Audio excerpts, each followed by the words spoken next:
Hi friends, இன்றைக்கி Hindu news பேப்பரில் ஒரு நியூஸ் தான் பார்க்க போகிறோம். இங்கே பாருங்கள், அந்த நியூஸ் என்னென்னா, கருப்பை வாய் புற்றுநோயை தடுக்க 14 வயது சிறுமிகளுக்கு இலவச தடுப்பூசி திட்டம் பிரதமர் நரேந்திர மோடி தொடங்கி வைத்தார். இதுதான் இன்னைக்கு நியூஸ் வந்திருக்கு. இன்னைக்கு ஹிந்துவில் இதை பற்றி நியூஸ் பார்ப்போம். என்ன சொல்கிறாங்கன்னா, கருப்பை வாய் புற்றுநோயை தடுக்க 14 வயது சிறுமிகளுக்கு இலவச தடுப்பூசி திட்டம். இதை யார் தொடங்கி வைத்தார்னா, பிரதமர் நரேந்திர மோடி தொடங்கி வைத்தார். இதை பற்றி என்னன்னு பார்த்தீங்கன்னா, 14 வயது சிறுமிகளுக்கு மனித பாப்பிலோமா வைரஸ், அந்த வைரஸ் பேர் என்ன சொல்கிறாங்க, மனித papilloma virus, human papilloma virus, HPV, அதோட ஷார்ட் ஃபார்ம் தான் ஹியூமன் பாப்பிலோமா வைரஸ். இந்த தடுப்பூசியை போடுற திட்டத்தை பிரதமர் தொடங்கி வைத்தாரு.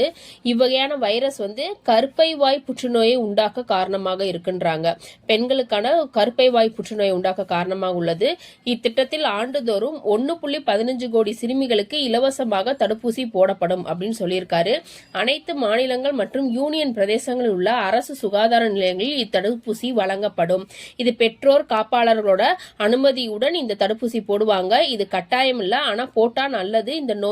இந்த வைரஸால பாதிக்கப்படுற கருப்பை வாய் புற்றுநோய் வராது அப்படின்ற மாதிரி சொல்லியிருக்காங்க.